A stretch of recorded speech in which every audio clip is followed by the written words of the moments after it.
C'est pas tous les jours qu'on assiste à un miracle, mais quand ça arrive, la vie prend un virage à 180 degrés. Cette vidéo est réalisée en partenariat avec Oli, je vous en parle dans quelques instants. 2027, Londres. Depuis 18 ans, aucune naissance n'a eu lieu nulle part sur Terre. L'humanité est accablée d'une crise d'infertilité sans précédent, plongeant le monde dans une atmosphère mourante, une apocalypse lente. Dans ce décor lugubre, Théo est passé au-delà de la tristesse, il a sombré dans l'apathie. Son alcoolisme est une tentative de ne pas voir le monde qui l'entoure. Pourtant,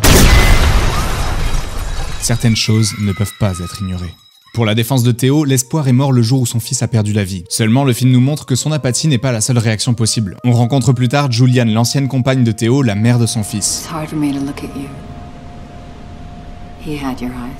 Seulement, le deuil de Julianne l'a poussé à redoubler d'efforts dans son combat pour les droits de l'homme dans ce monde du chacun pour soi. Et grâce à ce combat, combiné à un hasard heureux, elle a renforcé sa foi en assistant à un miracle. Si j'utilise les mots foi et hasard, c'est parce que Jasper s'évertue à nous expliquer la différence. Theo's faith lost out to chance. Jasper, c'est un autre exemple pour Théo, quelqu'un qui a souffert sa propre tragédie et qui a quand même gardé un moral exceptionnellement joyeux. I'm just trying to tell a joke, man. Sa femme est catatonique suite à la torture du MI5, mais malgré tous les kits de suicide distribués par le gouvernement, Jasper s'occupe d'elle jusqu'au bout par amour, par espoir ou un peu des deux. Mais Jasper n'en a pas perdu son sens de l'humour. Pull my finger, quick. Oh, Jasper, no. C'était d'ailleurs son métier de faire des blagues puisqu'il était dessinateur comique et cette crise d'infertilité lui a inspiré plus d'un calembour sur les cigognes. Why do you think we can't make babies anymore? I haven't the faintest idea, he said. But this stalk is quite tasty, isn't it? Et jusqu'à son dernier souffle, Jasper continuera de faire des blagues. En contraste avec Théo, Julianne et Jasper incarnent tous les deux un trait qui deviendra plus évident dans la transformation de Théo. Ils ont tous les deux foi. L'espoir ne les a pas quittés. Why bother if life's going to make its own choices? La foi, ou l'espoir, est le thème principal du film. Jesus Christ. Jesus Christ. Jesus. Nombreux sont les mouvements de prédication décrits dans le film. Les croyances pullulent et les pratiques font bon train. Are those the ones that kneel down for a month for salvation? The renouncers flagellate themselves for the forgiveness of humanity. Dating ain't what it used to be, is it, amigo? Et comme tout bon film fort en thématique, il faut un personnage pour incarner chaque point de vue qui vient encadrer la thématique. Donc, on a un personnage qui incarne une foi un poil trop prononcée, Myriam. Is she doing her voodoo? Myriam croit profondément que chaque chose arrive pour une raison. But you know, everything happens for a reason. That I don't know. Mais malgré l'arc de transformation du protagoniste qui donne un point de vue optimiste, le film travaille dur à nous montrer que certaines choses arrivent pour absolument aucune raison. Par exemple, les chaussures de Théo. Un soir où Théo doit espionner pour comprendre ce qu'il se passe, il oublie d'enfiler ses chaussures. Il se retrouve en chaussettes dans la boue à devoir fuir immédiatement une menace. Plus tard, on le retrouve en train d'essayer des claquettes trop petites qui seront un obstacle supplémentaire dans son parcours. Il finira par trouver des baskets pour mettre fin à sa souffrance. Et ce détail n'a aucune raison d'exister, si ce n'est de casser les pieds du protagoniste. Ça ne dit rien sur les thématiques, ça ne dit rien sur le personnage, à part qu'il existe dans son propre monde et qu'il lui arrive d'oublier des trucs bêtes qui peuvent lui compliquer la vie comme cela pourrait nous arriver. Quand il arrive ce genre de choses à notre protagoniste, il suffit qu'il croise un personnage comme Myriam pour avoir envie de lever les yeux au ciel. Théo, au début de l'histoire, est sûrement plus enclin à penser comme son cousin Nigel. Nigel est conservateur d'art. Son travail est de voyager dans le monde qui tombe en ruine pour sauver les grandes œuvres menacées. Couldn't save La Pietà. Smashed up before we got there. La Pietà, la statue par Michel-Ange d'une Marie qui porte dans ses bras le corps sans vie de son propre fils. Quand Théo voit son cousin vivre aussi heureux dans son palace, il a du mal à comprendre comment cet homme peut continuer à avancer comme si de rien n'était dans ce monde qui s'écroule. 100 years from now, there won't be one sad fuck to look at any of this. I just don't think about it. L'ignorance, l'aveuglement volontaire, fermer les yeux en toute conscience, c'est le luxe que peuvent s'offrir les privilégiés, c'est l'état d'esprit égoïste d'un collectionneur véreux. Et c'est cet état d'esprit de profiteur qui va d'abord pousser Théo à accepter l'appel à l'aventure. I don't fucking need your money. Right. Sorry. Mais une partie de lui espère aussi pouvoir retrouver un amour perdu. What happens to us? I don't know. Oh, come on, you came for the money. Did I? Le plan séquence qui suit est une masterclass, et je déteste cette expression parce qu'elle est utilisée à tout va, mais là, Alfonso Cuarón est véritablement un maître et son plan séquence est une véritable leçon. On devrait faire la différence entre un plan continu et un plan séquence. Un plan continu, c'est une prouesse technique, et un plan séquence, c'est un plan continu qui contient une séquence entière, à savoir un ensemble de scènes qui racontent une histoire complète avec un début, un milieu et une fin. Et dans ce cas particulier, on nous offre en un seul plan un ascenseur émotionnel magistral. Ça commence avec les espoirs de Théo qui se réalisent. Il retrouve un amour depuis longtemps perdu lorsque Julianne lui fait jouer au petit jeu qui leur était tout particulier. Julian, that's disgusting.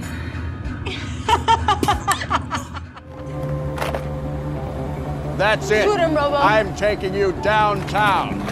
Puis le danger enfonce la porte et l'aventure prend un autre tournant bien plus dangereux. Une voiture en feu qui vient barrer la route, déjà c'est menaçant de ouf, mais alors quand une horde commence à prendre d'assaut le véhicule, c'est l'enfer qui s'abat sur notre petite équipe. Mais le danger n'est pas juste suggéré, il a un impact sur les personnages.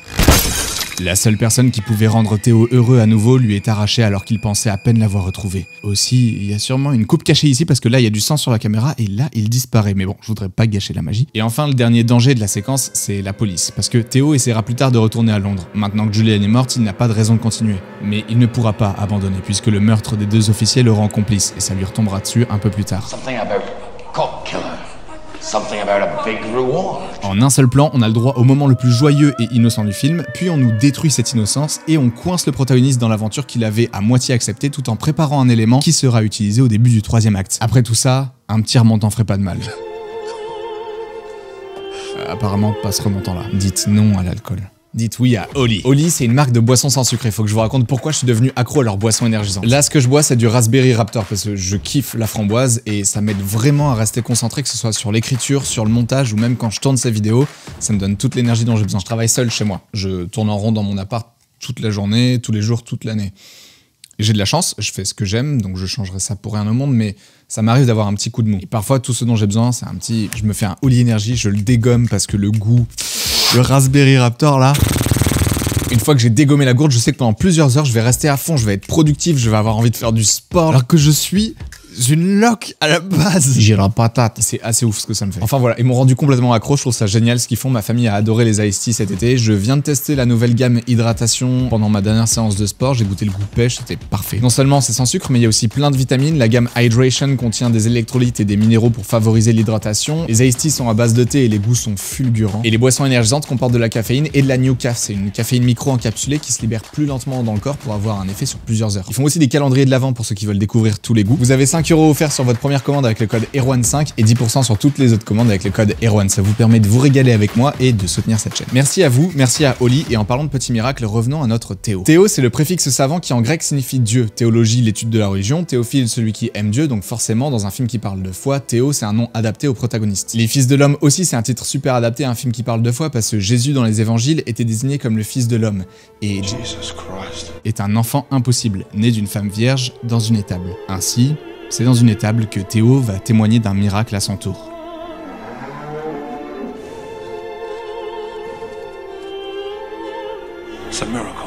Il s'avère que Théo n'est pas juste un protagoniste apathique qui va retrouver la foi. Il s'avère, et on l'a déjà dit, que Théo a perdu un enfant dans le passé. Julian told me about your baby.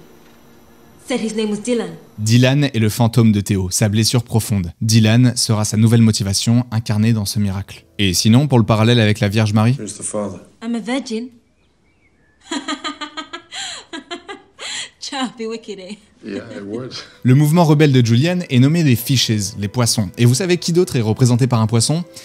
C'est pas vrai. Si, je te jure. Pour un film qui parle de la foi, c'est pas étonnant que tout soit relié à la religion aussi. Le poisson est aussi symbole de fertilité, ce qui correspond avec l'intrigue et peut encore représenter celui qui vit dans la foi à l'image du poisson submergé dans l'eau. On apprend que Julian a été tué par des membres d'un autre mouvement rebelle, The Uprising, le soulèvement. Un mouvement moins pacifiste donc. Les Fishes ont été infiltrés par l'Uprising. Parce que même si le gouvernement est corrompu, les causes rebelles ne peuvent pas être une solution facile dans un monde complexe. Si les rebelles étaient irréprochables, le film serait idéaliste. Donc les rebelles sont scindés en différents mouvements qui se tirent la bourre. Théo doit donc prendre les choses en main. Il devient le protecteur de Key, la prochaine mère que l'humanité attendait, et les emmène elle et Myriam chez son ami Jasper. Key, your baby is the miracle the whole world's been waiting for. L'objectif est de rejoindre un bateau nommé le Tomorrow qui appartiendrait au Human Project, groupe indépendant qui s'apparente plus à une légende qu'à une réalité certaine, un peu comme les Fireflies dans The Last of Us 2. Told you, amigo, the Human Project is real.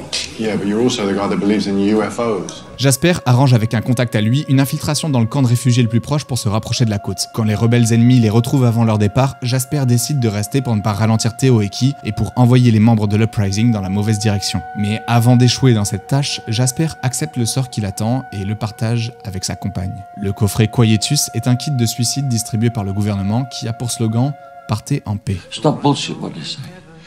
They pass away quite peacefully. Alors, quand j'ai vu Jasper accepter lentement son heure approchée après avoir enfin vu le miracle qui annonce le salut de l'humanité, je me suis surpris les larmes aux yeux en repensant à une berceuse que mes parents me chantaient quand j'étais petit. Il est temps pour moi de tout vous avouer. J'ai été élevé dans la foi catholique. Aujourd'hui, ce que je crois n'a pas vraiment d'importance, c'est pas pertinent. Je pense que les questions résonnent plus fort que les réponses. Toujours est-il que quand j'étais petit, mes parents m'ont chanté le cantique de Siméon, jusqu'à ce que je le connaisse par cœur, jusqu'à ce qu'il soit imprégné dans mes souvenirs les plus anciens. Siméon, dans le Nouveau Testament, c'est un gars à qui le Saint-Esprit avait annoncé qu'il ne mourrait pas avant d'avoir vu le Messie. Il commençait à se faire vieux, il commençait à fatiguer, et lors de la présentation de l'enfant Jésus au temple, Siméon voit l'enfant et dit: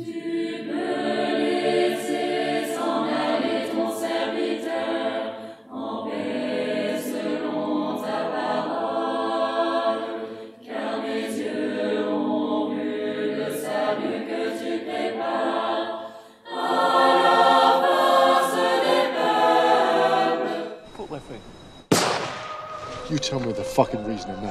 It's all part of a bigger thing. Shut up! Après un petit passage dans une école déserte et un monologue de Myriam qui nous décrit l'enfer sourd qui était le début de la crise d'infertilité, nos héros sont emmenés par le contact de Jasper dans le camp de réfugiés. Les contractions de Key commencent, précipitant les situations bien tendues, et la trop grande dévotion de Myriam pour ses propres croyances la précipite à sa perte.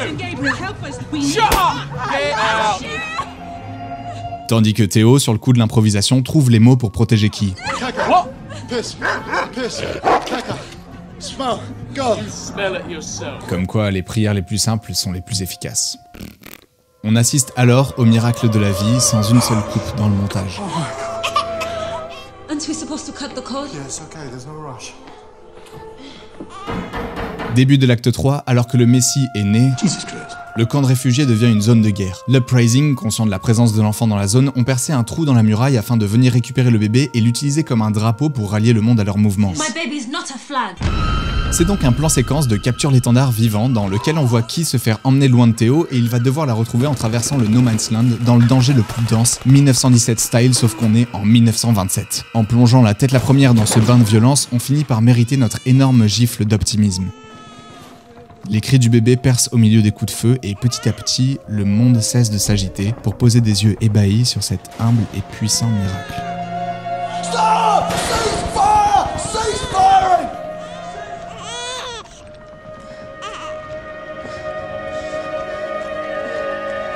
Avant d'oublier aussi rapidement ce qu'ils ont vu et de finir de s'entretuer.